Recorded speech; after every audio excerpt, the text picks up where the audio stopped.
Thank you so much, Francis. And thanks, everybody, for being here today. We have a great lineup of speakers, and I want to get right to them. But to start off, I want to just tell you a little bit about why we're here. I'm Carrie Lucas, president of Independent Women's Forum. Thank you. And I'm a proud member of Independent Women's Network. But really, what's most important today is I am a mom of 5 school-age kids who are attending public school here in Fairfax County, Virginia, right across the way. 2 of my kids are here with me today, Max and Maggie, so thanks for coming, guys. And really, my most important job is to raise my kids to be kind, confident, productive, and patriotic Americans. Those are my values, and that's my job. It's not my school board's job, and it's certainly not the federal government's job. Yet at all levels of government, we are seeing politicians who are trying to push parents aside and are taking over more and more of what used to be considered private life. And you're going to hear a lot today about K through 12 public schools, which is an incredibly important topic. But I also want everyone to recognize that another battle is brewing. Congress is back in town, and right now they are pushing a proposal that would make the federal government the primary funder of child care and preschool programs. And do you know what that means? Yeah, you know what it means. With great money comes great control. If this happens, the federal government will decide what our toddlers are taught and who gets to care for our babies. They will be setting the regulations, and those providers, especially faith-based providers, that don't want to go along will be pushed out of business. Parents should take notice. Everything that you are concerned about with K through 12 public schools, that's your mask policies, CRT, radical gender ideology, unions who simply don't care about serving children and families, you will be fighting these same battles when it comes to daycare and preschool center if the federal government takes over. We simply cannot let this happen. That's what they're proposing, and we have to say no. These are our children. They are not theirs. I'm proud to stand with a great group of parents today, and these parents that are standing up around the country. We hope many are joining online. And this is the start of something big. Independent Women's Forum looks forward to working with all of you to give our children, the school system, and the country and the opportunities that they deserve. Thank you so much.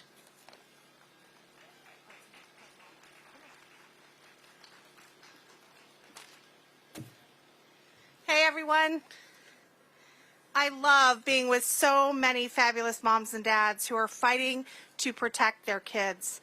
I'm the director of the Independent Women's Network, and I'm the co-host of WMAL's O'Connor and Company. And Larry is actually here to be speaking next. Let's face it, we're all here to see Larry anyway. But the most important title I hold is that I'm a mom. I'm a Northern Virginia mom. And now, after years of being a public school mom, I'm not anymore. I'm a proud homeschooling mom, and to my son Jack, who's actually home studying physics, or he should be, maybe he's watching TV, and I have two other boys who are in Catholic school.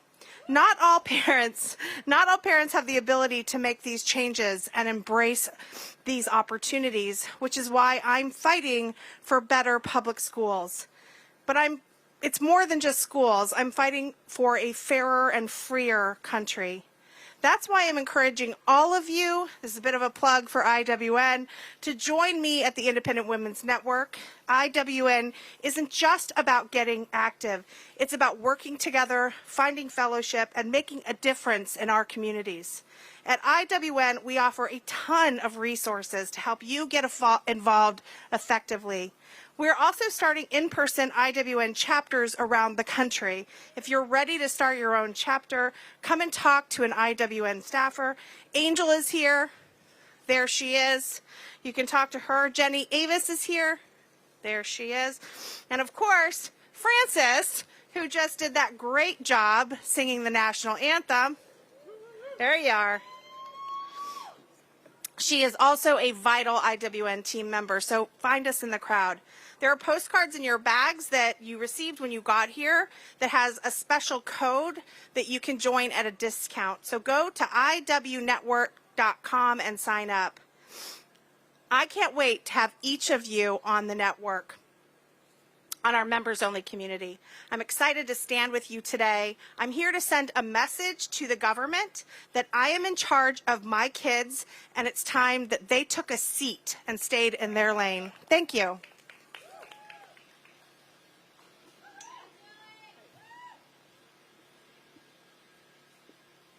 All right, we're so excited. We've got several members of Congress here, and we're going to start with Virginia Fox. Thank you so much for coming, Congresswoman. And please welcome your remarks. Well, thank you very much to all the IWF people who are here. Let me say that it's an honor to be with you today, and I want to, as we say in Congress, so we don't have to repeat what others have said, I want to associate myself with the remarks that my friends have made before me. I am the Republican leader of the Education and Labor Committee, and I want you to know that your voices are being heard loud and clear. And some of us have been saying these things for a long time. We're very proud of the victory for parental rights in Virginia's election, and now we know what other people know, what I've known for a long time: parents are a force to be reckoned with. Republicans on the Education Committee are dedicated to making sure the First Amendment rights of parents are protected, all of the First Amendment rights. We send our children to school to prepare them for the future, not to see them turned against their own country through critical race theory inspired teaching.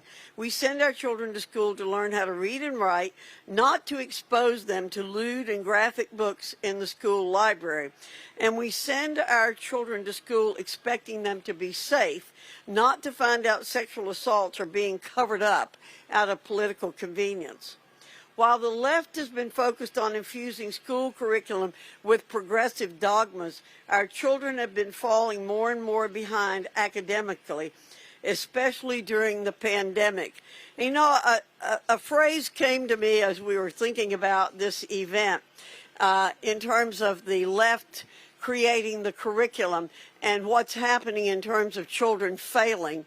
Let us remember, in terms of the experts, the bureaucrats who think they're experts, remember, the Titanic was built by experts and the Ark was built by amateurs, okay?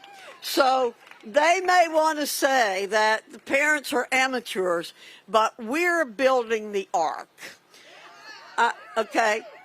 Our children aren't pawns. And by the way, I'm a mother and a grandmother. They should never be sacrificed to accomplish the left's political agenda.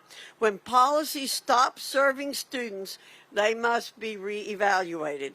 Blindly trusting those in charge is no longer an option. Parents must have a say. Remember, we're talking about the Titanic and the Ark.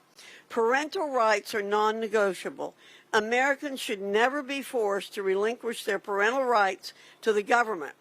And I think that all of us are sending that message. Those of us who are part of the government are sending that message. We want to make sure that we make our own personal medical decisions or what kids learn in school. Our country's supposed to be a self-governed republic, not a nanny state. We can no longer pretend that bureaucrats in Washington, politicians who take money from teachers' unions, or even school boards will put our children first. Only parents can be trusted to make children the top priority. So parents must keep standing strong, they must keep showing up to school board meetings, and they must keep fighting for their children. As a former school board member, I saw that happen and am pleased to see it happening more broadly today.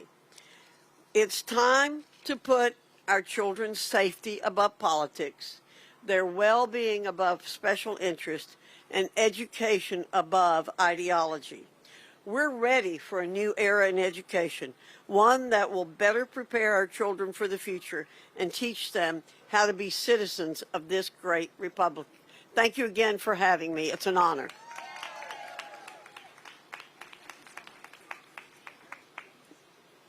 Great, thank you. Next up, we have Congresswoman Harshbarger. Thank you so much. From Tennessee. All right, thank you. Yes, hey, hello, y'all. Yeah. You know, it's a pleasure to join you today and to fight for parents' rights in our children's education. Listen, I am also on Ed and Labor, and Virginia is such a great teacher, and she pushes forward your rights as a parent to make sure that you educate them the way you want to educate them. You know, I am a mother as well and a grandmother, and I know how important it is that parents have a voice in their children's education. I taught Sunday school for 24 years, and what they didn't get at home, a lot of times we would try to do that in a church setting. Parents don't want government bureaucrats telling them that they know better when it comes to how and what children are being taught in the classroom, period. Because no bureaucrat will ever know what's best for your children. Parents have come out from all around the country to voice their valid concerns regarding the rise in critical race theory, which the left says isn't being taught in the schools. And we parents know better than that. Just ask the parents in Virginia. Yeah, because they proved that, yes, it was in that race. Democrats have deemed reasonable and concerned parents who get in the way of the radical agenda as domestic terrorists. Okay? They put them in the same category as, for example, Unabomber, for God's sakes. What they're doing is unjust. You know, instead of domestic terrorists, let's just say we're dang tired of what they're trying to do to the parents, okay? They're being told by bureaucrats that they are better equipped to raise our children than we are.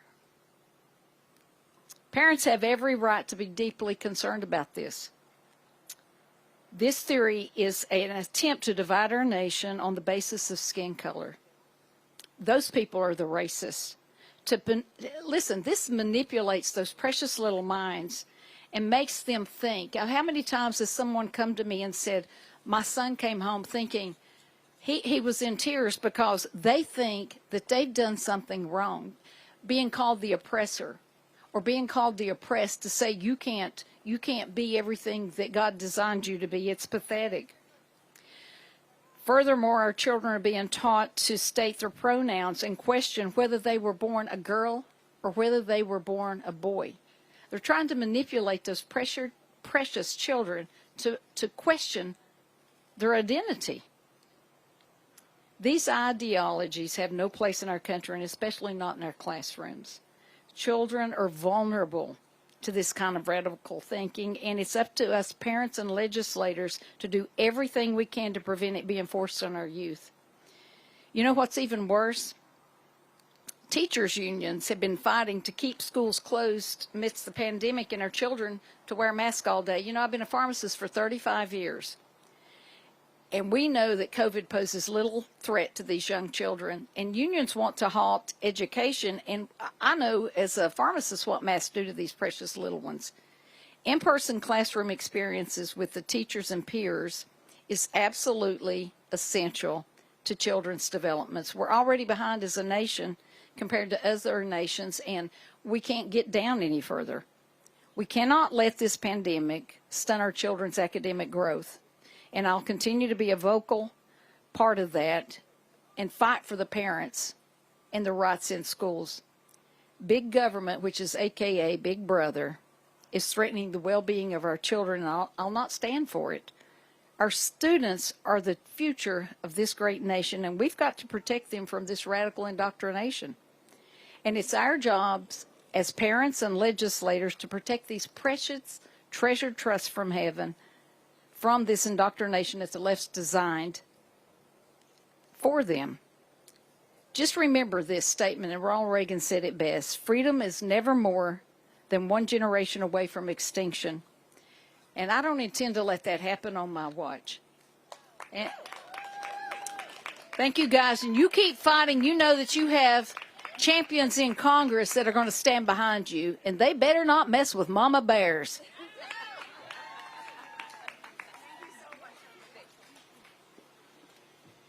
Next up, Congresswoman Tenney. Thank you so much for coming. Thank you. Thank you. Thank you. Thank you so much. I'm so glad that you guys are doing this. Thank you to the Independent Women's Forum.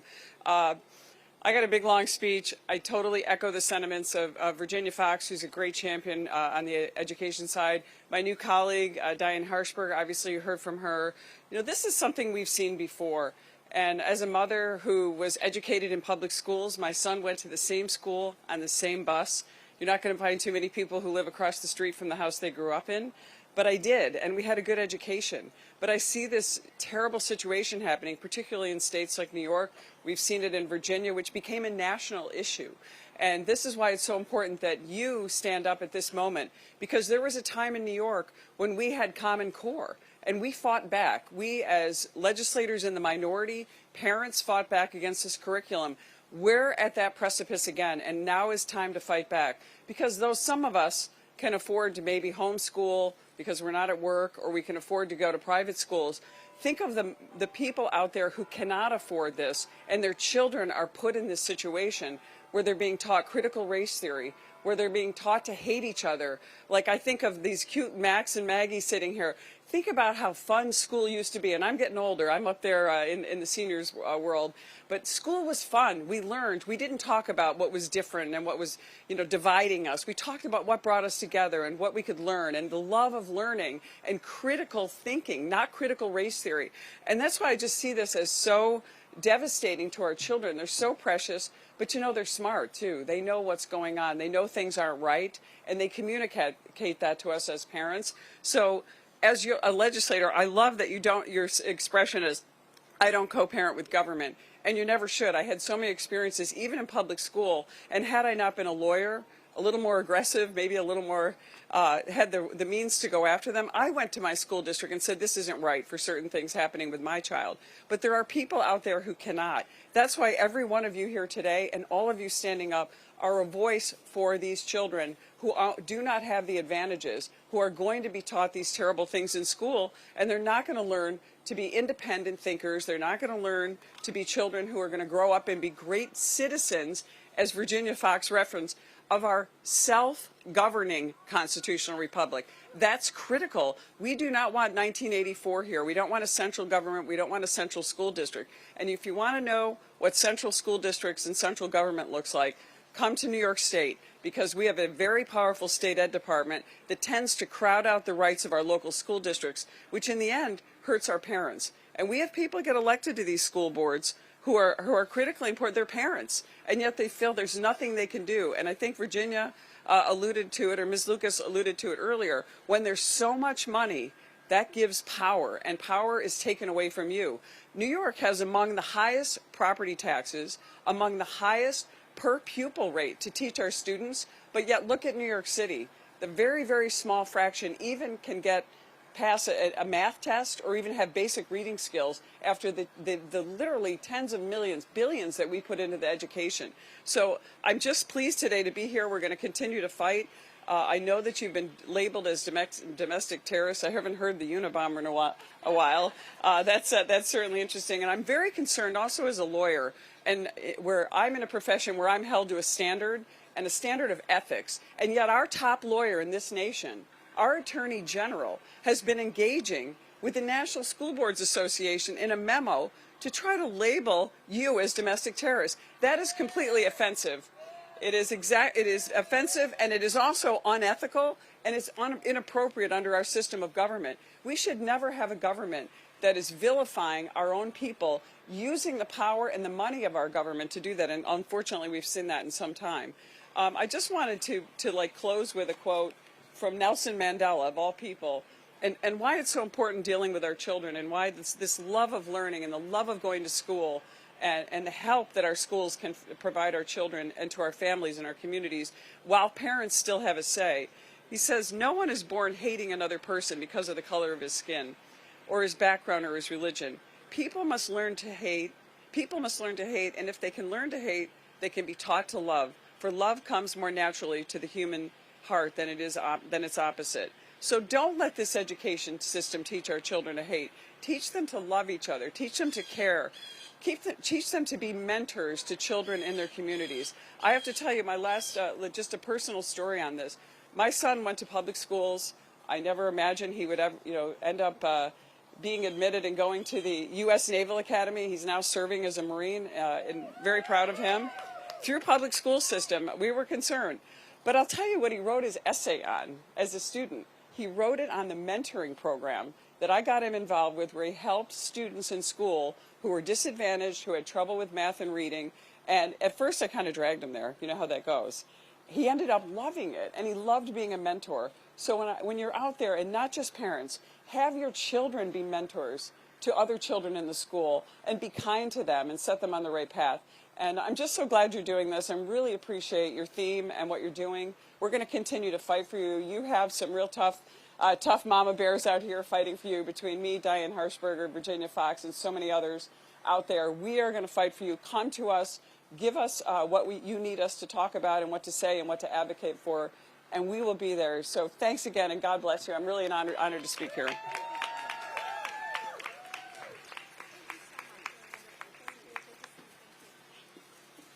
All right, thank you. And we are a women's group, but we love men, especially men who are fighting for parents' rights. So Congressman Chip Roy. Let's go up. Thank you.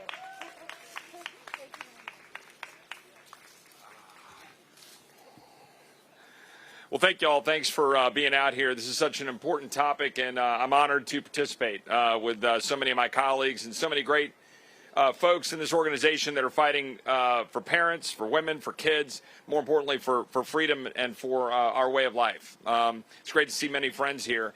You know, what is probably most interesting is that while I'm a United States Congressman from Texas, from Central Texas, I actually went to high school in Loudoun County.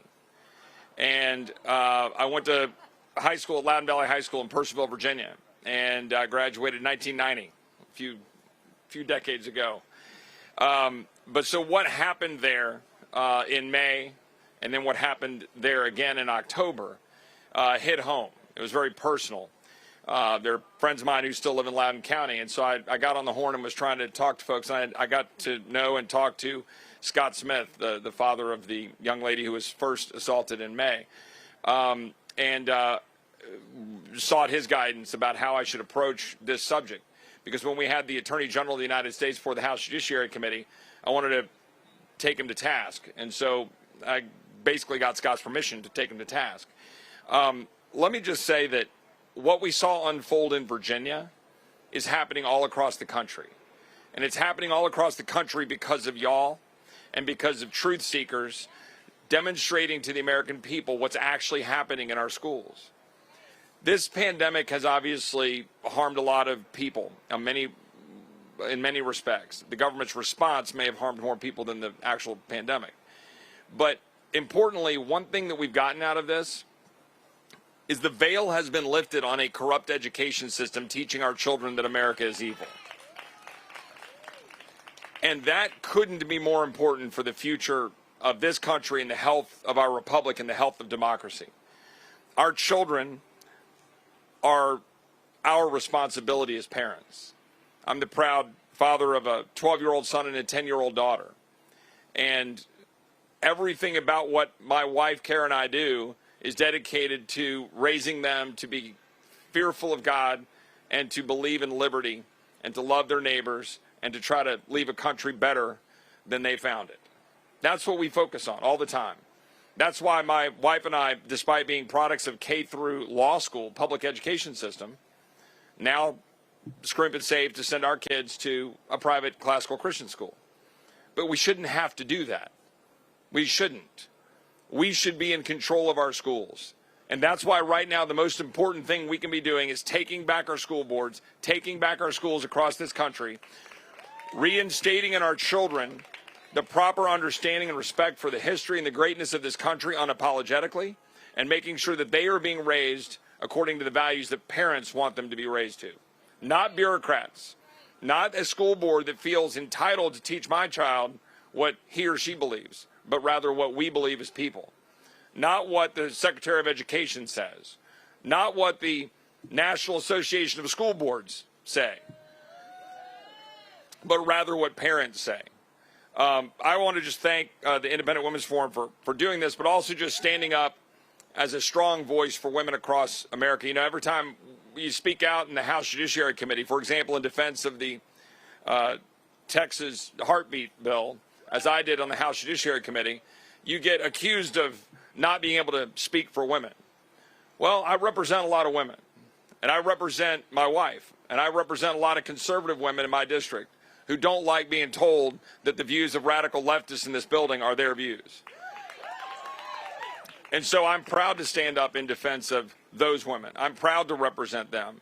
But I'm proud of each and every one of you for being a strong voice and being out there making the case that we all know is important about the centrality of family, the centrality of God, the centrality of parents in raising our children.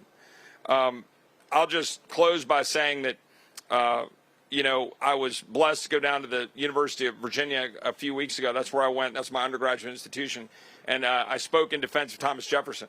And in that speech I did with Rich Lowry, the editor of National Review, also went to UVA, I talked about the fact that we put our faith in principles, not in princes. And that's what we do as Americans. And if there's an everlasting lesson that we learn from the life of Jefferson and what the words that he put together in the Declaration of Independence and the Virginia Statute of Religious Freedom and the numerous letters that communicated his belief system, it was that. It was that we put our faith in principles, not in princes. We believe in freedom. We believe in limited government. We believe in the Lord Almighty, and we believe in the rights of parents to raise their children the way they see fit. So God bless you all, and thank you very much.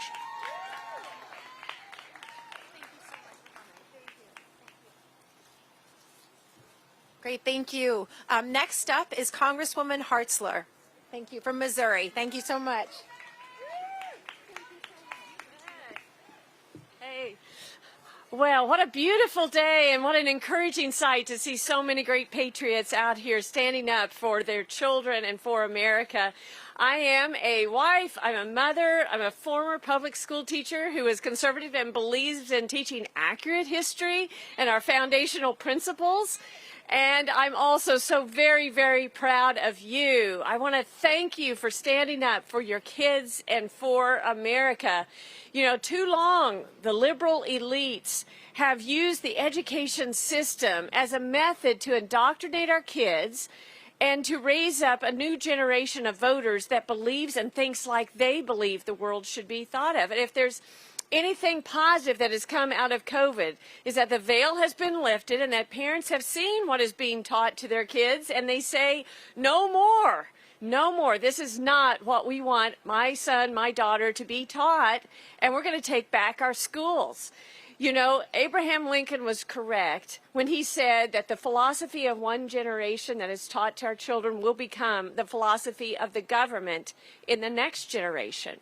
And that's what the liberals know, but also that's what we know too. And we want to stand for accurate history and for children to know that they can become anything that they want in this country, that we are home of the American dream and that they should be proud of their country. You know, I have introduced a bill. Let me back up. I'm a teacher, like I said. When I came here, they asked me, what committees do you want to be on? I assume you want to be on Education Committee, right, Representative Hartzler, because that's your bachelor's and master's degree. I said no, because I don't believe the federal government should have a very big role at all in education. And so I chose to be on Agriculture and Armed Services Committee. And so when people ask, what is the answer here? I think most of it should be at the state and local level, but I have discovered, I'm on Armed Services Committee, that our Department of Defense does oversee 160 of our schools that are on our military bases. There's some here in America, Fort Hood, Fort Campbell. Those are some run by the federal government, as well as military bases in other countries. And so I've introduced the No CRT for Our Military Kids Act to make sure, yes, that our children of our military are not taught that the country that their parents are fighting for is a bad country, that they should be ashamed and they should feel bad, and that their destiny is determined by their skin color.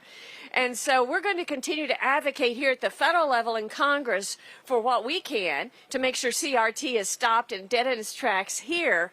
But also, I'm so proud of what you're doing in your local communities. And I want to encourage you to run for school board, run for office. Yes, too many times We are on the defensive, and we should be on the offensive. I wrote a book a few years ago called Running God's Way, Step by Step to Successful Political Campaign, to encourage and equip more people of faith to run successfully for office at all levels of government.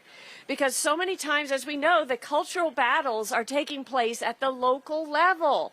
And we shouldn't just fix our eyes on who is elected for Congress and White House, although that's very, very important. But it's just as important that we have good people at the school board, on the library board, on the city council. And so if that's you, I encourage you to run. But let's continue to stand together for what is right. The momentum is on our side. We saw what happened in Virginia, and I believe it's just a foreshadow of what we're going to see next year. We're going to take back our country, and we're going to take back our schools for our kids. Thank you. God bless.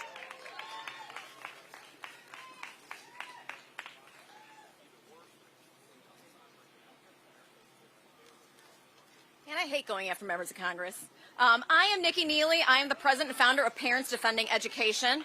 I don't know if anybody remembers when JFK went on a foreign trip many years ago. He said, I am the president, but more importantly, I'm the man who accompanied Jacqueline Kennedy to Paris. More importantly, I am Asta Nomani's co-worker, and she is so sorry she couldn't be here with any of you today. She is one of our great warriors in Northern Virginia, and we are so thankful for having her on our team. I'm also glad to have Mary Miller here, as well as Harry Jackson, also from the Parents Defending Education team.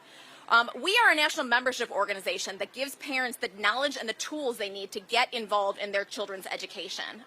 We don't just criticize from the sidelines, we act, and that's why it's such an honor to be here with all of you, because you all act as well. You are not content to just take what is being done to your children. You are fighting, and I'm so proud to have you in my foxhole.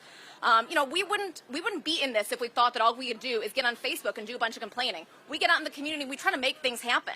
So we do that through empowering people. Unfortunately, not enough Americans know what their rights are. They don't know what the First Amendment is, or what Title VI is, or Title IX is, and so they don't know where those red lines are. So if and when, and I do mean when, those lines are crossed by our schools, they don't know that anything should happen about it. It should be done. So we tell people what their rights are and encourage them to do something about it. We have guides to jargon that's going on, because a lot of our schools try and talk down to people. They want to confuse you. They don't want you involved in this process. The next thing we do, we try to expose things. We believe very firmly sunshine is the best disinfectant. I know it's been referenced before, but the National School Board Association, after they had all their mess and their letter came out, we filed a bunch of public records requests, and my goodness, did we find out that they had been working with the White House for many, many weeks in advance. Funny. But we have a tip line. We receive hundreds of tips a week from across the country. And what we do is we just put that out there. You know, Bob in Omaha might not know how to get something to Fox News or Tucker Carlson, but we do. And when you tell those stories, we have found that moves people. That changes the middle's mind about this. And so it's so important. If you hear something, say something. Let people know about what's taking place in their backyard, because it lets other people speak out. It gives them courage. Courage is contagious. And finally, we engage. We encourage everybody, get off of your computer, get out and do something. And doing something can be as simple as passing on a tip, creating an anonymous Instagram account, running for school board, running for PTA. There's a difference between a PTA and a PTO. I didn't know that until this year. Little things like that. Filing complaints with the Office of Civil Rights, either at the federal level or in your state. We filed comments with the federal government. The Department of Education tried to sneak a critical race theory program in through a grant program. We helped almost 12,000 people file complaints saying, no, not with my tax dollars. How dare you do that?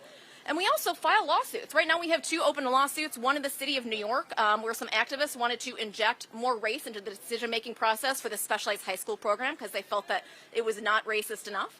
And we also have a lawsuit going in Wellesley, Massachusetts, because Wellesley thought that it was a good idea to have racially segregated affinity groups. I thought that was a violation of Brown versus Board of Education, but who am I? And they also have a bias response policy where they encourage students to rant on each other. Families in the district were calling it the snitch line. Strangely, students became terrified to talk about anything remotely controversial, so they just weren't talking at all. Again, a violation of students' First Amendment rights, unacceptable, and we're fighting back against it. We want to help parents be better advocates in their community, and I know IWF and everybody here at this rally does as well. I'm so grateful for all of you for caring, and I look forward to working with you now and going forward to take back our schools. Thank you so much.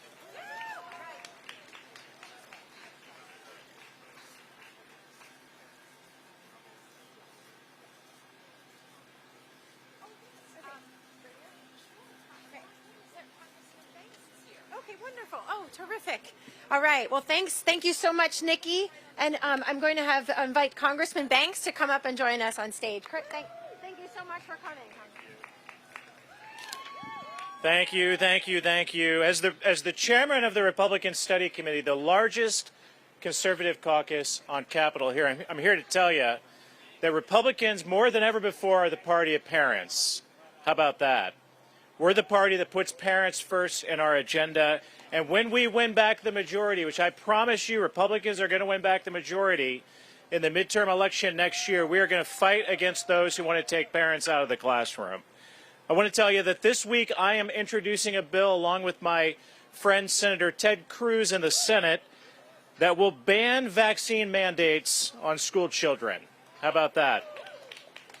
The Republican Study Committee is also championing Representative Burgess's Say No to Indoctrination Act, which bans federal funds from being used to teach critical race theory inside or outside of the classroom. We're very committed to that. And you just heard from a great friend of mine, Representative Vicky Hartzler, who's running for the United States Senate.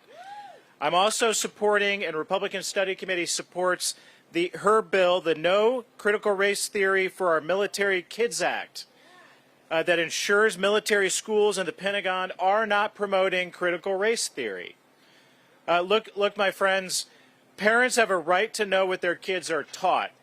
That's why I and the Republican Study Committee and conservatives in the Congress are pushing for Congress to pass the CRT Transparency Act to ensure that parents have better access to their children's curriculum. That's what we're committed to. Republicans and conservatives, we believe that parents belong in the classroom and politicians should never come anywhere near the classrooms where our children are taught. That's what I'm going to continue to fight for. I appreciate what all of you stand for here today. Thank you for being a part of a very important cause. God bless.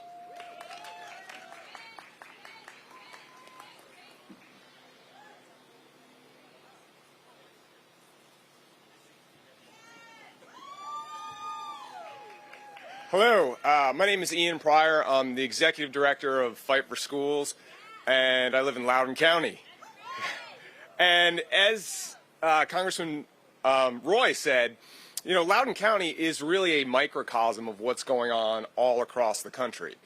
So I'll answer the question that I've been getting for the past 2 weeks is what happened in Loudoun County and why does it matter? And I'll tell you the story.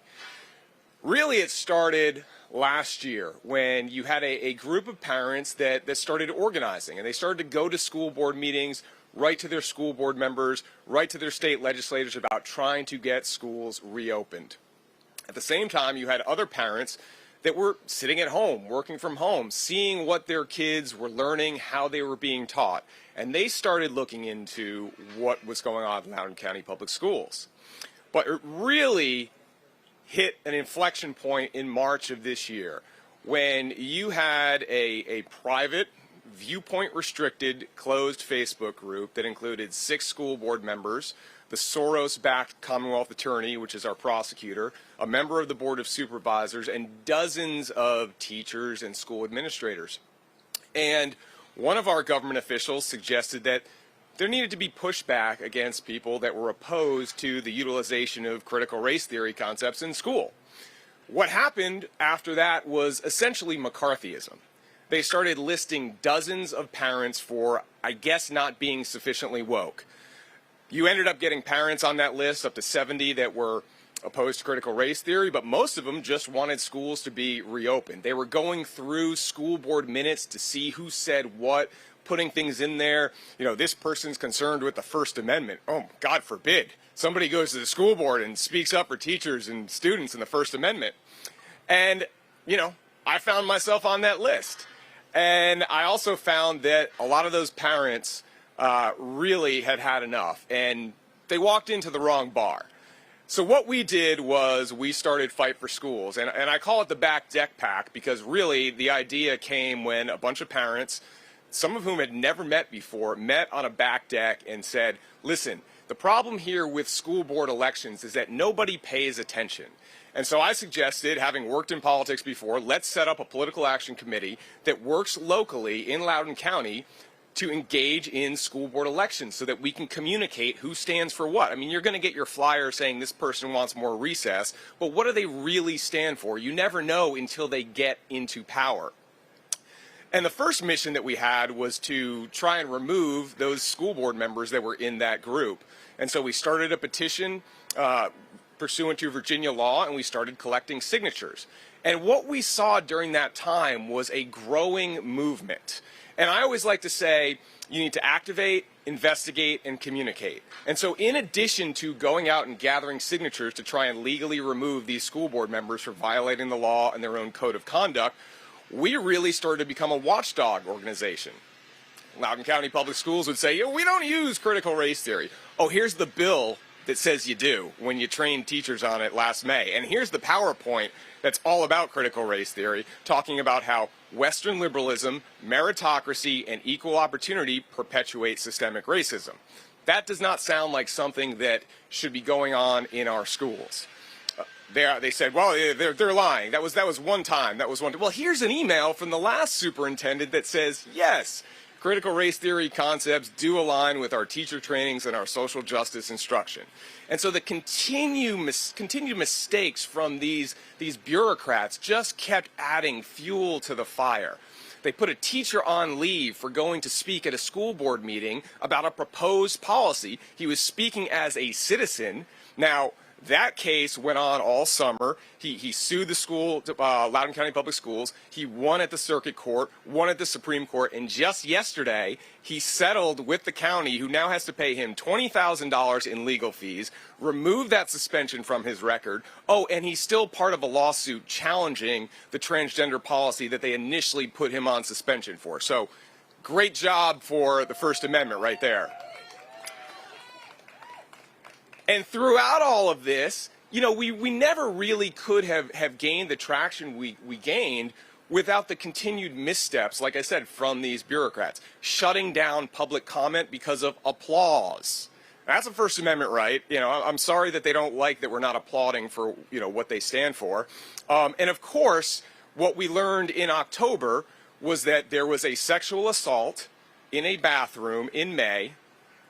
The father of the girl was arrested at a June 22nd school board meeting. The superintendent lied about it.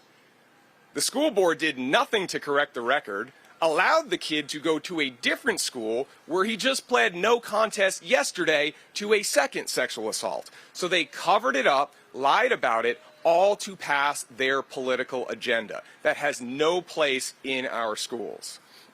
And what did this all lead to? This led to a moment of representative democracy, because the people that were going out for Fight for Schools and other groups, they weren't going out there to try and win an election. They were going out there to try and make a difference in their community. But the people running for office in Virginia listened to them. They heard them, and they spoke to them. Glenn Youngkin, Winsome Sears, Jason Miyares. And that is how they won an election. And that is how representative democracy works. And so what are the lessons that we learned from this? Well, that's the lesson I learned from it, is, it is not about Republican or Democrat or independent. It is about us. It is about us engaging in our representative democracy. It is supply and demand. We demand, they supply. And if it doesn't work that way, then it's not working. So we need to keep going. It is important that we keep going because they're not going to stop. So what lessons did they learn? Well, I was trying to think how could they mess up and give me a story after the election. I didn't think they'd work so quickly, but they did. One of the members of our Loudoun County Board of Supervisors, and Larry knows Julie Briskman, she actually gained office by giving the middle finger to the former President of the United States. That's her claim to fame. So on Friday, she called our organization alt-right. So we're domestic terrorists and now we're alt-right. Never mind the fact that our volunteers and the people that added 25,000 signatures who are her constituents to remove the school board are made up of everybody. It transcends political ideology, transcends race, transcends ethnicity, transcends religion. So she said, we're all alt-right, which tells me they haven't learned a thing. The whole issue in Loudoun County started when you had bureaucrats, administrators, your woke neighbors saying, you're racist or you're fascist or you're sexist or you voted for Trump and you're a bad person. They have not learned a thing. They are not going to stop, so we cannot stop either. And what we need to make sure of with our education system is that we are building future leaders. We are making intelligent human beings that are skillful, that are compassionate, that treat everybody the way they want to be treated, and that are mentally tough. We cannot have kids growing up to adults that get offended by microaggressions and a misstep and a joke. They need to be mentally tough in order to compete in the 21st century. They're going to deal with challenges that we can't even imagine in 2021. And if we are making a culture of people that consider themselves victims, they will never have success. So we need to stay in the fight to get that future. We can never back down, and we need to go get it. Thank you.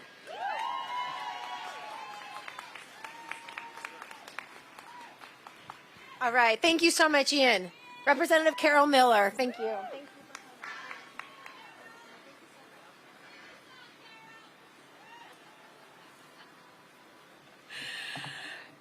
Hello, everybody. I am Congresswoman Carol Miller from West by God, Virginia.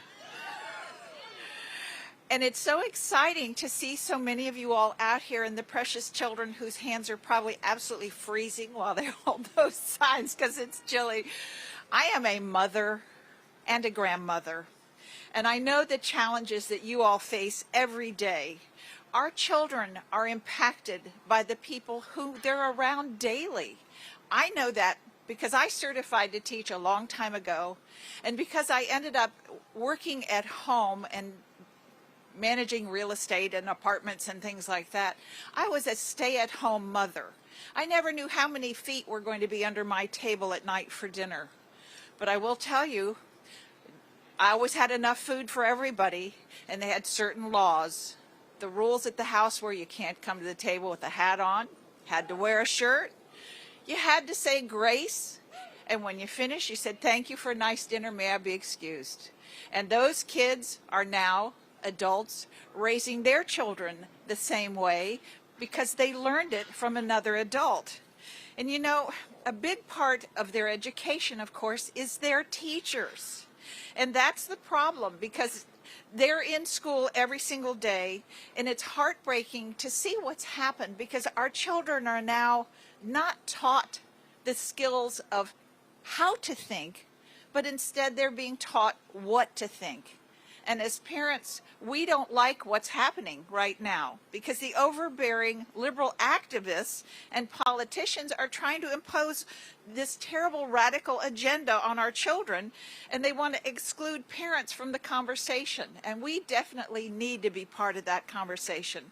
So I am proud of the parents in the country who have stepped forward to fight for their children, to fight against the bad policies. And it was so heartwarming to see the parents in Virginia stand up for what they believed in a few weeks ago. So I'm here in Washington working very hard to make sure that your voice is heard. I am still a parent, and I'm still involved with those now grandchildren.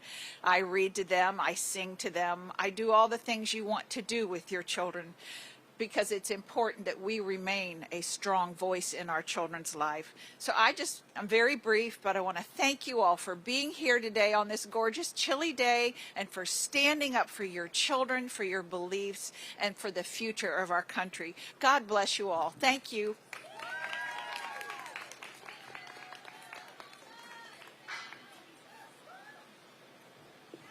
Hi there, I'm Larry. Oh, that's very nice of you.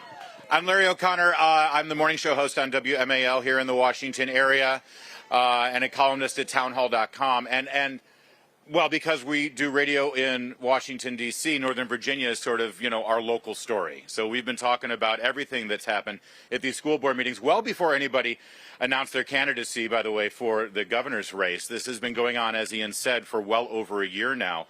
And listen, I have the fortune to be able to interview all of these great, incredible leaders, these men and women who made such a difference this time around. So I'm at a loss as to what I can bring to the table. You're going to hear from me, and you heard from Austra's partner. You're going to hear from Stacey Langton. You're going to hear from so many other great leaders that made this different. So what I'd like to do is take a few moments here to just acknowledge some of the people who aren't here that helped make this happen. I want to start with Terry McAuliffe. I mean, my God, what a gift. I mean, he said the quiet part out loud, right? And I mean, do you think that we're going to hear another politician in the next election next year say that they don't think parents have a right to have any say about how their kids are taught in the schools? I don't think we're going to hear that again. So thank you, Terry, for saying that. By the way, I want to thank everybody from Joy Reid to Rachel Maddow to Terry McAuliffe. Again, he gets a double mention for saying that critical race theory in the curriculum of our schools is a conspiracy theory and a lie. They literally they say the critical race theory is not in the curriculum. At the same time, they celebrate the 1619 Project as part of the curriculum in the schools. You can't make it up, and they are lying to us. And that's the key. Another acknowledgement, one last one for Terry McAuliffe. Just a hint, free advice, anyone running for office, don't tell the voters that the most important, passionate issue that's motivating them every single day is just a bunch of bullshit. That's not a good idea. Now, I'd also like to thank somebody without whom this wouldn't have happened, and that's former President Barack Obama.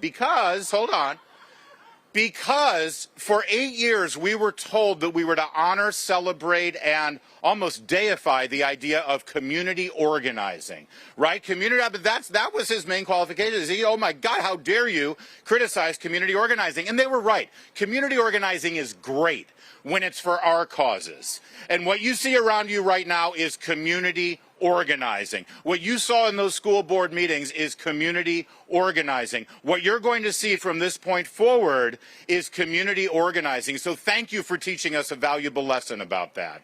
And finally, thank you. And that's good for Barack Obama because he doesn't get enough adulation. Finally, honestly, I mean, this is the single individual, and of course, it's Independent Women's Network, so this is a woman.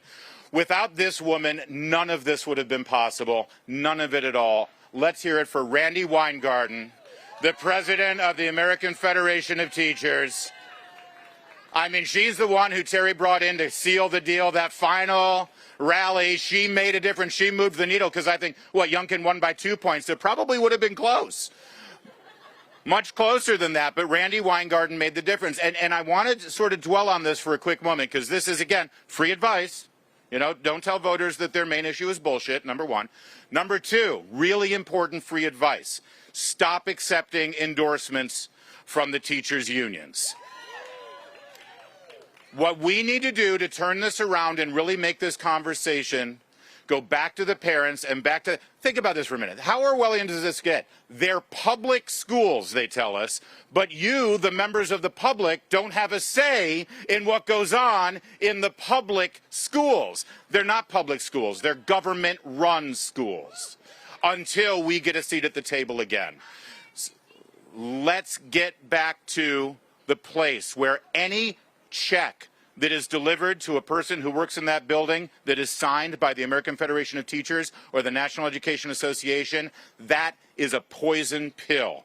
The endorsement of the teachers union is a black mark on a politician's record. And the check that has that teachers union money contained in it has strings attached to it that are dirty and despicable and are harming your children. So thank you, Randi Weingarten, for finally pulling the veil back. It was she and her union that forced your kids to learn for a year and a half from your kitchen table on a laptop, but you were able to see exactly what was going on. Ian Pryor is right. No one pays attention to the school board meetings. That was by design. No one pays attention to the school board elections. That was by design. They don't want you to see what's going on. They don't want you participating in those elections. That's in the past. This is the future. Thank you very much.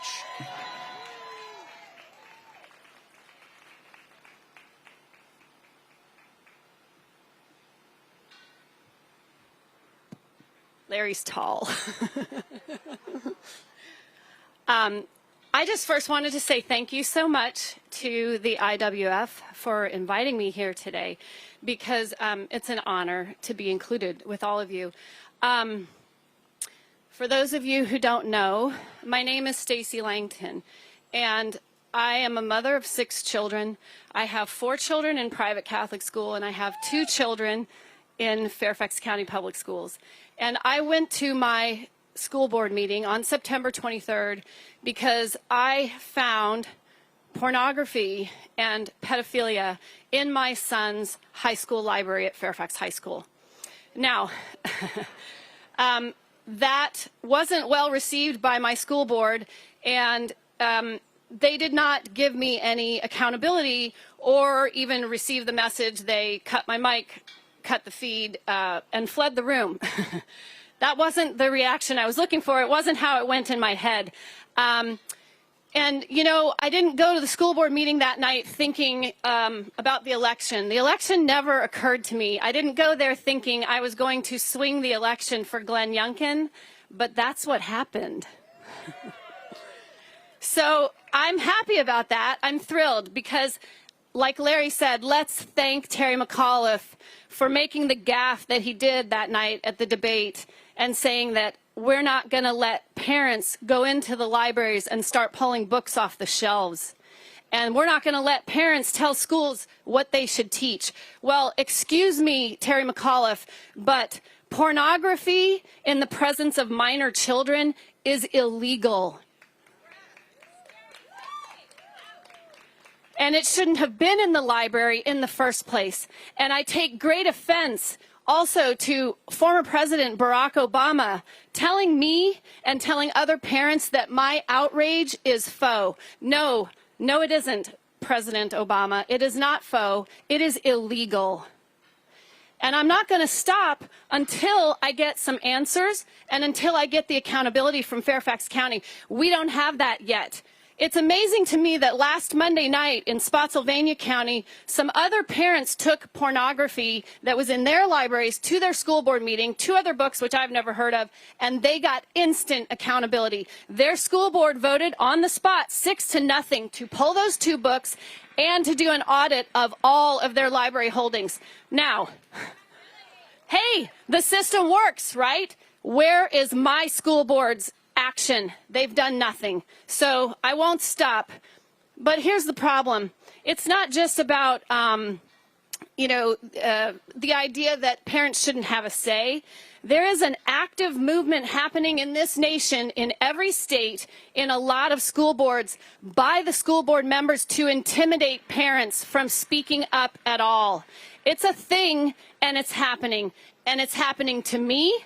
And if you haven't been watching the news, you may not know it's actually happening in my hometown in Scottsdale, Arizona. So yesterday, the president of the Scottsdale Unified School District, Jan Michael Greenberg, is now under criminal investigation because he has a dossier of parents who spoke at school board meetings. He has personal records, he's photographed their children, and he has their divorce records. So there are people on school boards who want to intimidate parents from coming forward.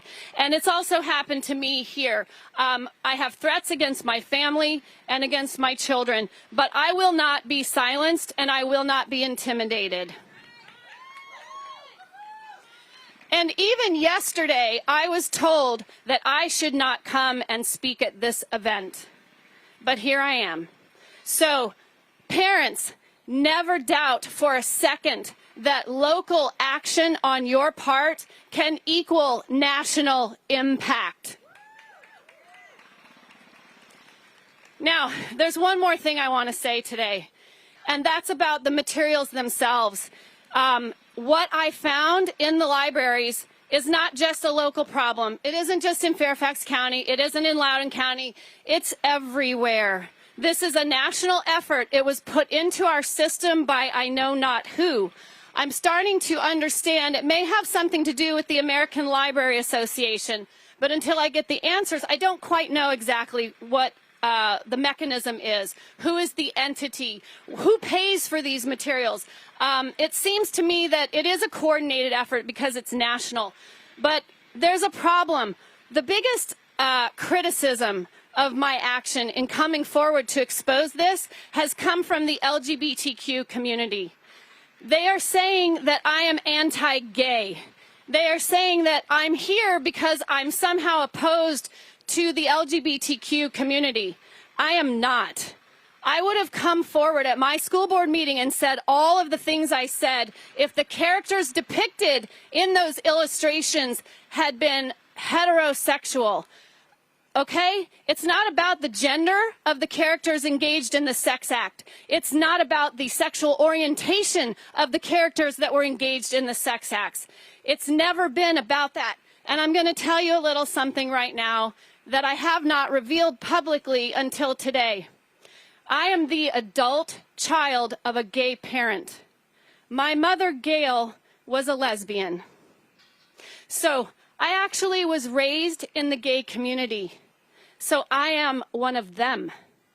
And yet they are the ones who are attacking me the most viciously.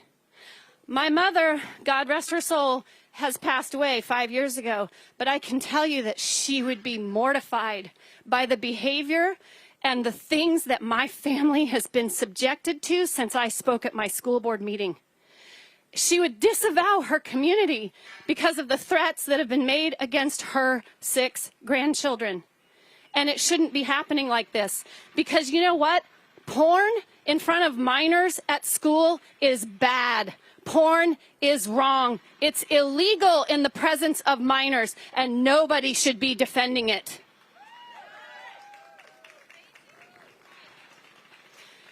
So I hope that maybe by me identifying this part of my life to the public can end this argument, because there never should have been an argument about this in the first place. This isn't a political issue.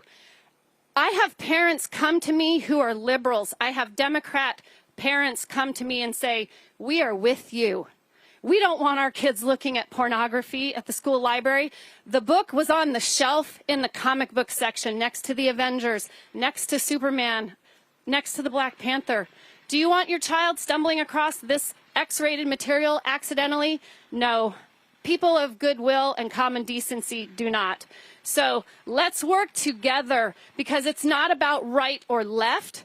It's about right or wrong. And yeah. And this thing that I did, apparently it has struck a blow against the communists, because that's who the real enemy is. That's who we are fighting against. Never forget who we are fighting against. This effort of indoctrination and sexualization of your children and the grooming of your kids, it is being done by the communists. And don't let this moment stop here. Keep going, keep fighting, because God is on our side. God is with us. And if you keep up the fight, we will not fail, because God wins, and America will never be a socialist country. Thank you very much for having me. Thank you so much.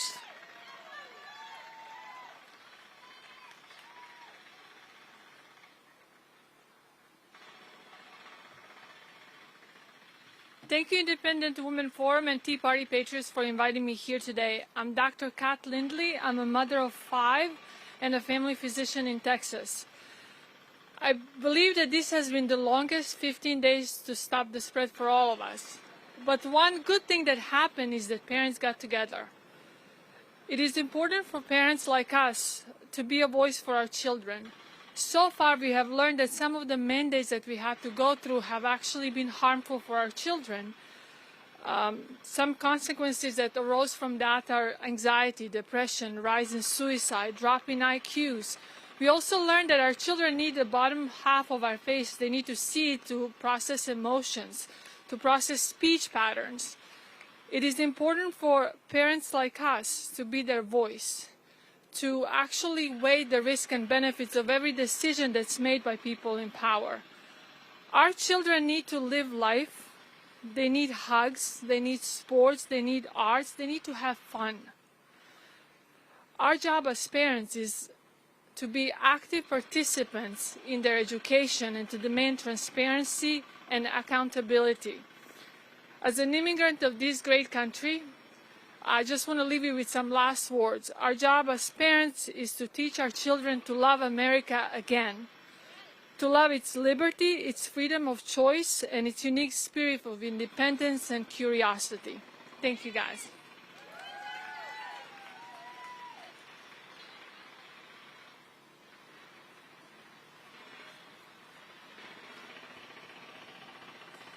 Hi, everyone. My name is Maud Marin, and I'm a New Yorker. I'm a mom of 4 public school kids, and I am a parent who will fight for my kids and for all our kids, no matter how much we are lied to or lied about, and that's been happening a lot. But look, we parents know the truth. We saw it for a year and a half on our Zoom screens, on our kids' Zoom screens in our living room, and we've seen it in our school boards. For those of you who don't know, I was the school board president in New York City. I was on my school board for 4 years. The 2 consecutive terms just came to an end. So I have been to school boards as a parent protesting what's going on in schools, and I have been in school boards as the president of a school board listening to people who don't agree with me. And I can tell you, we don't need the FBI involved on either end. Look, there are parents who agree and disagree about what should be in our schools and what should be taught. That's why we need school choice. But the fact of the matter is, New York City schools right now are full woke. We have critical race theory in our curriculum. We have a real concerted effort to tear down merit-based admissions, to get rid of gifted and talented programs, to get rid of honors math program, and to say that somehow accelerated math or advanced science classes are racist. They've got it backwards. The thing that's racist is to assume that kids of all color can't do well in accelerated programs and in advanced high schools. The other racist thing that's been going on in our schools is affinity groups. Segregation is segregation even if you dress it up with this silly DEI title of an affinity group. When parents call me and say, Maud, my kid was ushered into a room because they're white or because they're Asian with the idea that they need to only talk about important issues with kids that look like them, that's segregation. Let's just call it what it is. It doesn't belong in our schools.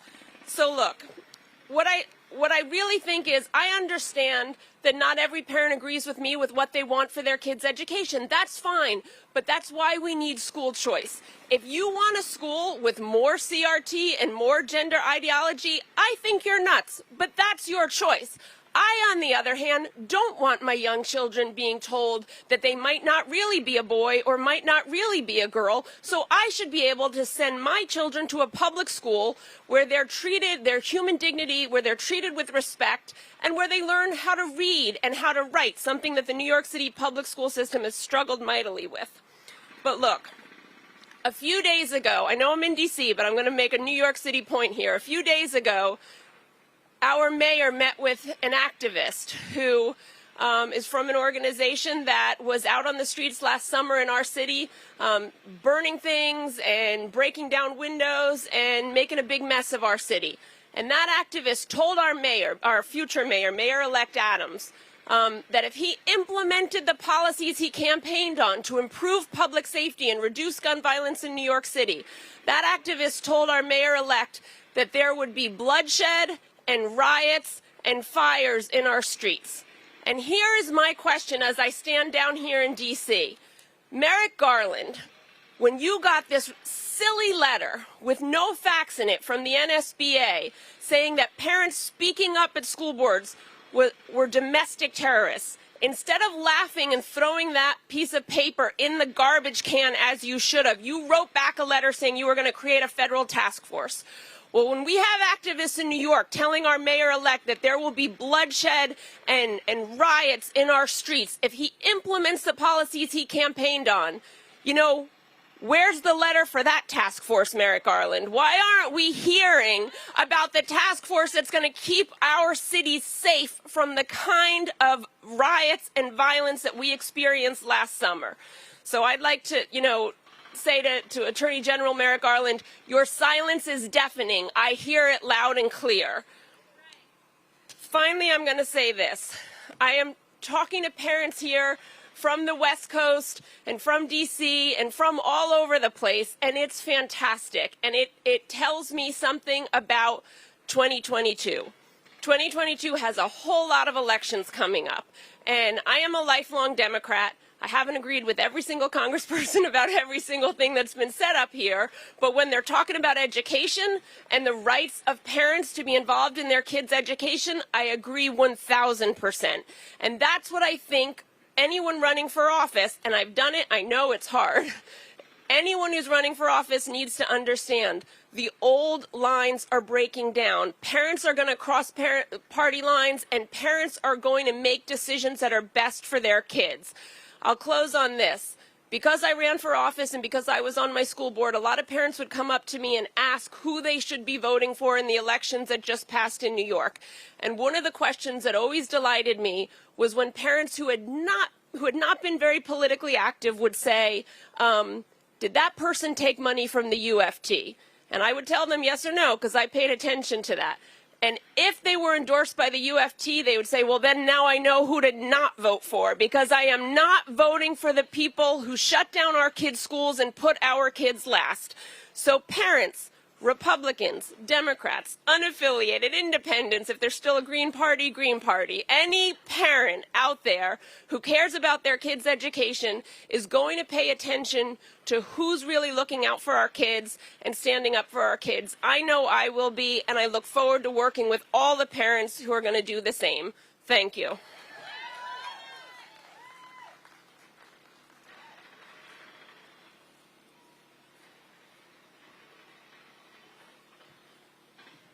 All right, good morning, everyone. I'm Harry Jackson. I'm a Fairfax County parent, and I've got 3 kids in the Fairfax County public school systems. I've got a sophomore that goes to Thomas Jefferson High School for Science and Technology, the nation's #1 high school for the last 2 years in a row. A 8th grader at Rachel Carson Middle School. She's in the advanced academic program, and I've got a kindergartner, and from what I've seen what's going on in schools, we're homeschooling her right now. I'm following a lineup of some really great speakers, and you've heard a lot of crazy things that have been talked about. Like Maud, I've been a lifelong Democrat, but I'm a parent first. And you hear a lot of things, these crazy things, what Ian's gone through. I've experienced it myself. I can share you a little bit about my origin story. And yeah, I voted for Youngkin. I voted for school choice, and parents do absolutely have primacy in the children's education, and our work is not done. I mean, this election did signal that parents will not be ignored, but we have to be very clear. Like the other side, they are very dedicated to keeping us out of the classrooms. I mean, if you followed the Virginia election, you saw a lot of street signs that said, keep parents out of the classroom. Let's tell you how absurd this is. When my son was admitted to the class of 2025, there was an article in Blue Virginia saying that there were no black students admitted to Thomas Jefferson. I'm like, well, excuse me? I'm one of 6 parents that were there. Then they have come across with a merit lottery system, which with surgical precision is aimed at the Asian community. And I'm like, what is going on here? I talked to the NAACP. This is an organization that's supposed to fight racism, right? Well, I go into the meeting. I'm only one of 3 black people there. It's all run by white liberals. And I lose it, and I get kicked out of the meeting. I'm like, excuse me?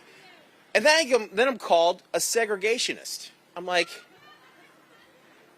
now, just to give you guys a little bit of a background, I've been involved with Fairfax County Association for the Gifted. I run the diversity committee. I serve on the diversity committee for Thomas Jefferson PTSA.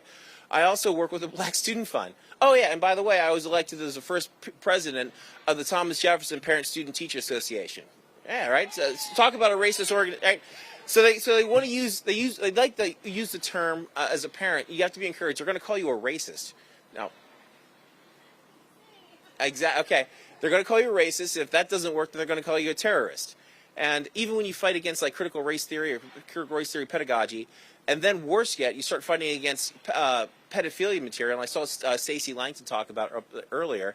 Yeah, I spoke up against that, and then I had the Virginia PTA try to organize a coup to have me removed as the president of the Parent Teacher Student Association because I was unwilling to promote what in their position papers where they talk about their library and social media review.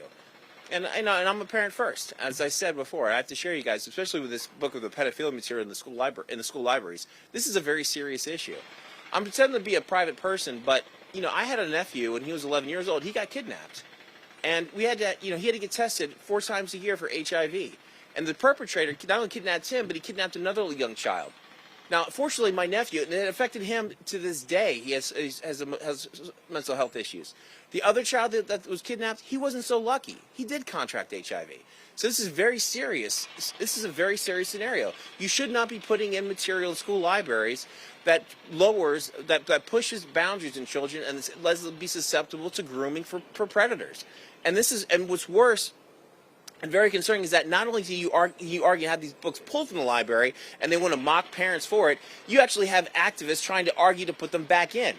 And they'll even throw the race card, like with Mia Kobabe and Toni Morrison, are All Boys Aren't Blue. These are books that are depict graphic material between sex between children, sex between boys and men.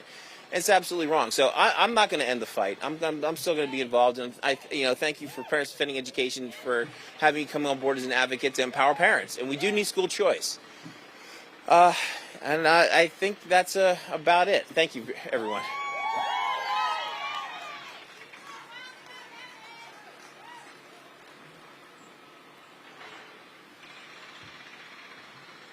Good morning. My name is Tiffany Justice, and I represent Moms for Liberty. I'm a mom of 4 public school children, and I'm excited to be here with you today. The first time that I said the words, "We do not co-parent with the government," I was sitting on a school board in Florida. I served 4 years on that school board, unpacking a lot of my own children's backpacks. I got to see firsthand behind the education curtain. Now, a year later, here I am standing in Washington, D.C., and "we do not co-parent with the government" has become a rallying cry for parents across this amazing country. There is nothing more frustrating than seeing your child denied the education they deserve and feeling powerless to change it. This frustration is what has mobilized parents across the country. Moms for Liberty, which we launched in January, has already expanded to more than 150 chapters in 33 states, representing almost 70,000 parents. Moms for Liberty across the country are embracing what is most amazing about America: the constitutional right to hold government accountable. We are not subjects to the government. The government is subject to we, the people. We are empowering parents to take back their fundamental rights to raise their own children. Unlike citizens of most nations, Americans elect education officials directly at the local level, allowing communities to decide for themselves who will help in the formation of their children. But our responsibilities as citizens do not end on Election Day. We continue to hold our elected officials accountable, and if they ignore our input, we will vote them out. Legislators, parental rights are not partisan issues. This isn't a Democrat thing. This isn't a Republican thing. This is a parent thing. Today, I issue a call to action for every school board member around this country. Repair the trust that parents once had. Here's how you do it: transparency, accountability, and collaboration. Find a seat for parents at the table. Instead of treating them as the problem, make us part of the solution. You won't find anyone more motivated in the academic excellence of their children than parents. Finally, my message to our parents: we have been pushed out of public education for far too long. If schools don't want to find a seat for you, you need to bring your own. These are our children. You have the fundamental right to direct the upbringing, education, and medical care of your children. Our Constitution protects your rights to address the government that serves you. Start exercising those rights. Parents, your instincts to protect your children are spot on. Now is the time to pull back the education curtain. Inspect what is being taught to your children. No one knows your child, loves your child and invests in your child like you do. You are their best chance. They are America's best chance. Invest your time, talent, bravery, and heart in reinvesting and reclaiming our schools. Moms for Liberty will help you to be joyful warriors for your children's education. Please find a chapter near you. Go to momsforliberty.org, find a chapter near you, or start one. Together, we can reclaim our children's education. Thank you.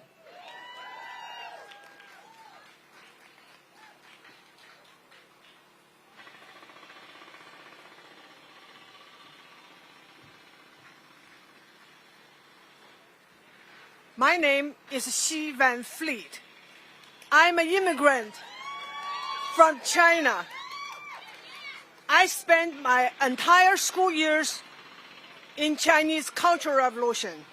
I can tell you what it was like when the government became the parent of school children, because I was one of them. We were taught that we were the most fortunate children in the entire world because we were born into the communist China. We own everything to Chairman Mao and the Chinese Communist Party, the CCP.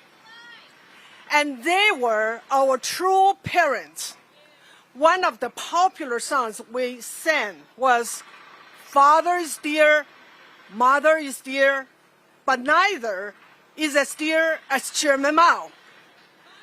The song is still sung today by the school children in China.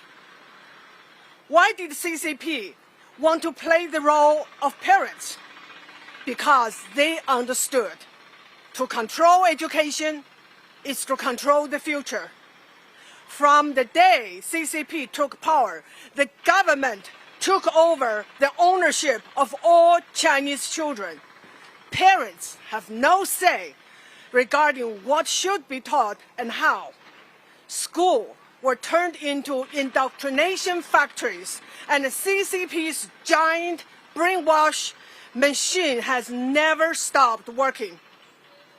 The Chinese Cultural Revolution gave us a full display of what the indoctrinated youth are capable of. They were the infamous Mao's Red Guards. These Red Guards carried out Mao's order like good soldiers, and many turned against their parents in defense of Mao. Nothing has changed since then.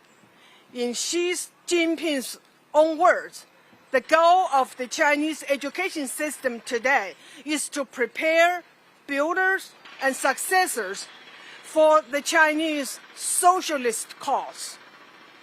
Here is my warning to American parents. The radical left wants to be more than just co-parents of our children.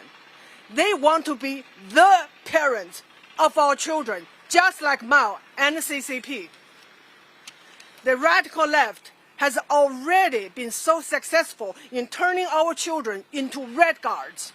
We saw the American Red Guards in action during the summer of unrest of 2020. But the left want more. They want to get our children as early as possible, even younger than K through 12. To achieve that goal, they want to silence parents who dare to speak up for their children. When that does not work, they resort to intimidation and inevitably force, just like Mao and the CCP. We parents are here today to say no. No, we do not want government to be co-parents of our children. No, we don't want indoctrination. No, we don't want Marxists and communists in ideology to hijack our schools. No, we are not going to give up our children to the government. Thank you.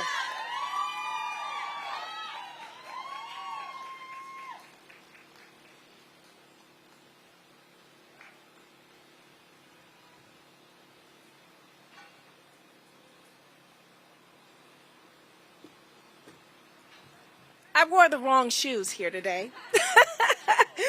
Hello, everyone. My name is Annetta Catchings. I ran for mayor of Alexandria.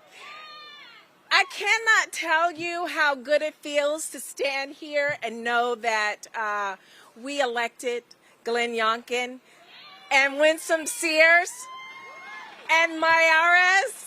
You know, to be part of that movement was just amazing. So we got rid of our blackface governor and his enabler, and we put in a GOP leadership, and so we're looking forward to that, to all the good things to come. So I did not win my battle in Alexandria, but I tell people we did win the war, in that we have a GOP leadership. So Alexandria can expect some really positive things to happen because of it. Just to tell you a little bit about myself, I work for American Airlines. I've been a flight attendant for about 32 years. I was married to a Marine for 25 years. Hoorah! And when I got to Alexandria, empty nester, divorcee, starting over again, I decided I was going to run for office. And a large part of it was due to what was going on with the George Floyd murder and seeing all the dead bodies in the streets. That whole thing had been building inside of me even prior to that. But when I saw that and I saw how our usual leaders, conservative leaders, were missing in action, and basically we had given over the reins and the voice of our community to organizations like BLM, I said I can't sit on the sidelines anymore, and I'm running for office. So when I got to Alexandria, yes, and when I got to Alexandria, I know how BLM, you know, when you get to Alexandria, you see a lot of BLM signs. And I knew that would be the group I was going to be coming after. And so I had to contend with that in my heart and in my mind. But you know, when you're the underdog, you just throw everything at it. So when I started this race, I was on the Larry O'Connor show, and he invited me on. Thank you, Larry.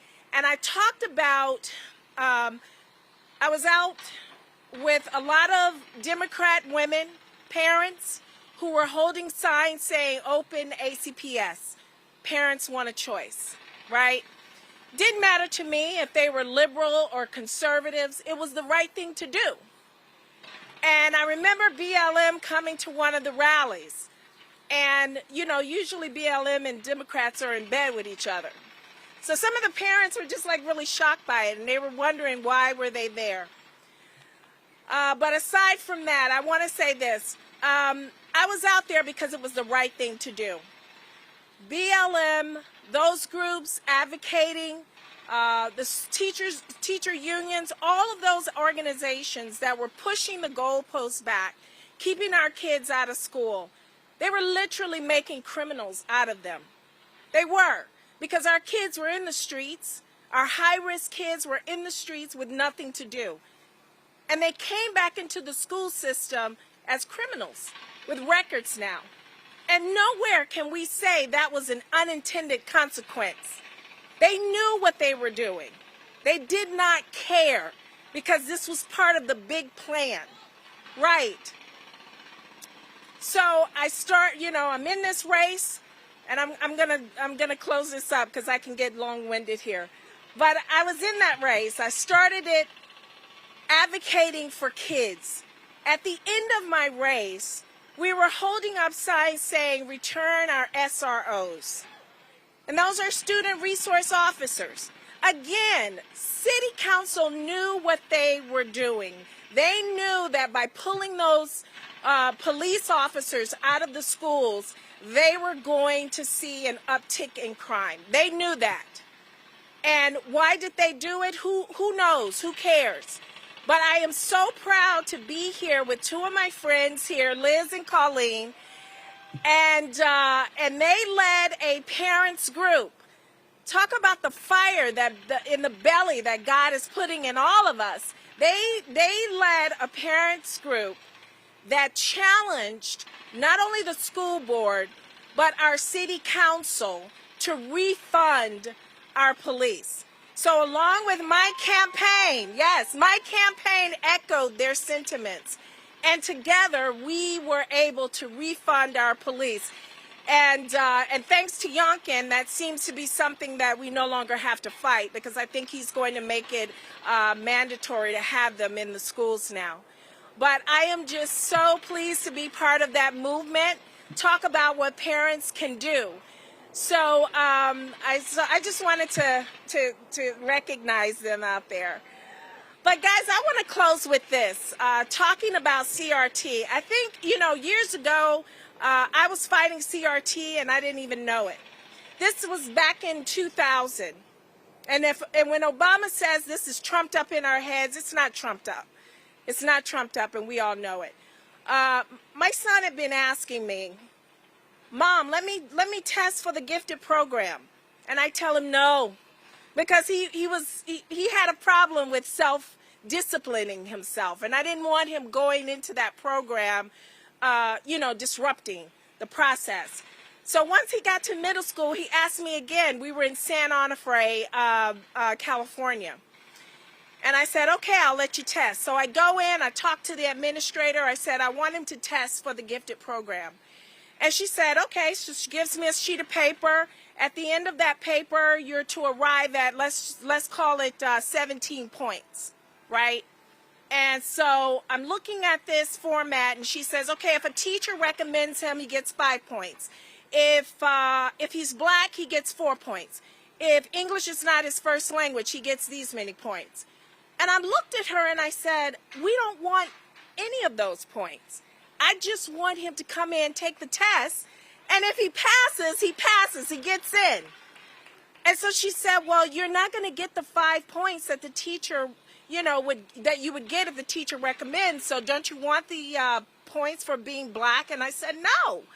And I told her, look, between my husband and myself, we've had over 10 years of college. He is a lieutenant colonel in the Marine Corps. What do we need with these points? Right? Right. It's merit-based. And so my son went in, he took the test, and a few days later we got the results. He scored the highest that any kid had ever scored on that test. I mean, I always knew he had a high IQ, yes. I always knew that. It was just about self-disciplining himself. And so when I told him that, guys, the light that came across his face, no one could ever take that away from him. He knew what he could do. He knew where he belonged. He knew that things came easy for him. And so I just want to say that is the course that we need to take.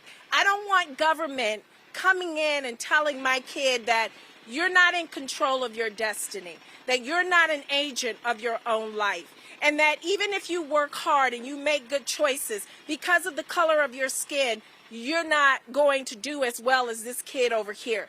I do not want government breaking the spirit and changing the minds that family, community, and church working together builds, right?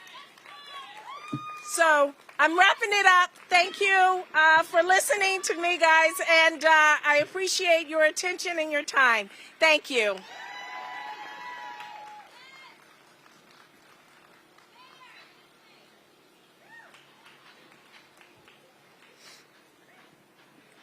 Good morning. My name is Nicole Solis. I'm a stay-at-home mom from Rhode Island. I have a 5-year-old girl and a 2-year-old boy. I simply asked questions about what was being taught in my school, and now the Teachers Union, the National Education Association, which is the largest teachers union in the country, is suing me. That's right, because They don't want to answer my questions. I submitted public records requests, and the teachers union doesn't want the information coming out of my public records request, so they are suing a stay-at-home mom. I pulled my daughter out of public school because they taught a racially divisive curriculum and because they embed the values of gender identity in the classroom. Now, what does that mean, embed the values of gender identity? Well, it can mean a lot of stupid things. One thing it means at my school is they don't refer to the children as boys and girls. God forbid we offend reality. And then another thing it means is something right here. This is Policy 1236 at South Kingstown School District. You probably have a policy like this at your school too. This policy says that public school can assist in the gender transition of your child without your consent. Now let's call that what that is. This means it's illegal, and this means that your school can facilitate a sex change of your kid secretly. Now, how do they do that? Well, your child will live a double life. Your girl will be a girl at home, and then you can send your girl to school, and she's going to be a boy at school. They'll let her change her clothes into boy clothes. They will let her use the boys' bathroom. They will change her information in her official student records from girl to boy. They'll give her a new name that they'll encourage her to use. They'll even set her up with a government shrink. Some narcissistic social worker who got certified yesterday and believes that he's the savior of your child's gender, and now they're going to talk about their private parts with some government worker, and you're not going to know about it. And why is this a secret? How do they do this? Well, a bunch of stupid people in public school get together and have a meeting, and they decide whether you as a parent are safe for your own child. And if you're not safe for your own child, they're going to have a secret and intimate relationship with your child and your child's developing sexuality. And you know what that's called? Sexual abuse. Public school is sanctioning sexual abuse of children under the banner of social justice. And we are not going to stand for that. G. Venfley is right. They don't want to co-parent with us. They want to be the sole parent of our children. Moms and dads, you're just in the way. Step aside. We want your boy to be a girl and your girl to be a boy. There's only one way to fight back against that, and that is with school choice legislation. School choice legislation is the answer to public school tyranny. Push for it in your states. School choice legislation funds students, not systems. School choice legislation funds students, not child abusers. School choice legislation funds students, not toxic teachers unions, like the ones suing me. Push for that in your state. Push for academic transparency in your state. And sue your school districts that are violating your constitutional rights to raise your girl as a girl, to raise your boy as a boy, to maintain your moral values, your political beliefs, and your religious values. Because these are my kids, these are your kids, but these are not the government's kids. Thank you.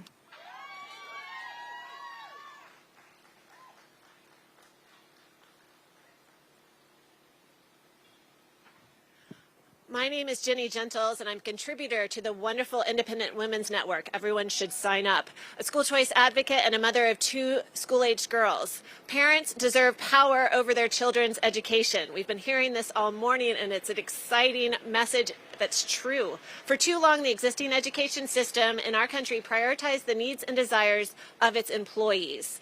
The teachers' unions ensured that union-backed candidates were elected into school board offices in order to implement union goals. For too many years, too many children have suffered under the existing adult-centered education regime, and we're saying enough. School boards repeatedly ignored parents' pleas for a year and a half in this area to reopen schools and to prioritize academic instruction. But Zoom school revealed the chaos of public school classrooms, and as a result, of both of these issues, parents here today and around the country are saying enough. It's time to empower families and develop policies that allow a wide variety of education options to flourish. Our country, as Nicole just said, must prioritize parental rights and education freedom rather than bureaucratic systems and union control.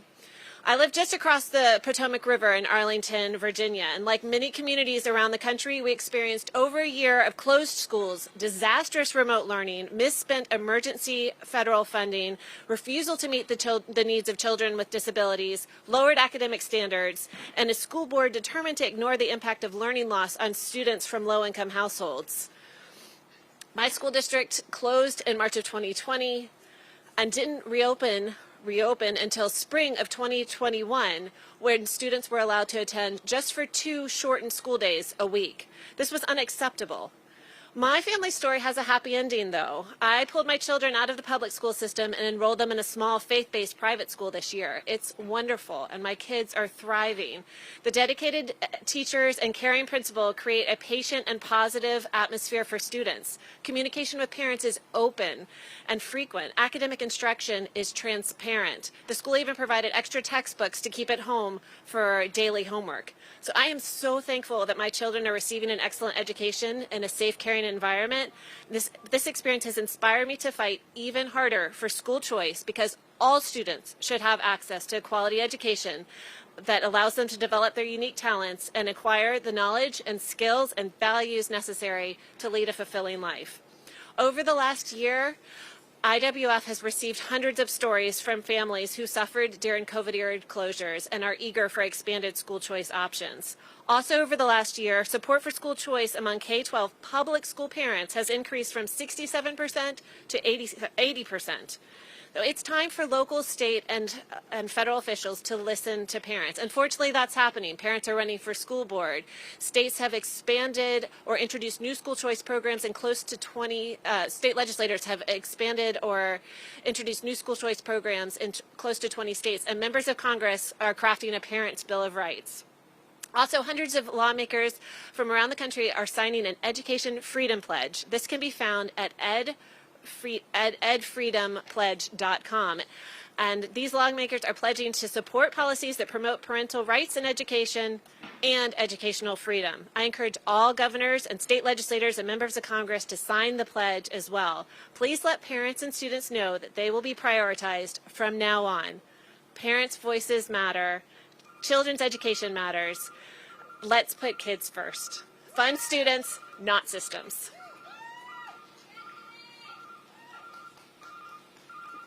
Great. What a great way to wrap up. We've heard so many great parents, and I was impressed. We put out the call to members of Congress inviting them to join us, and I was just thrilled by how many were able to show up.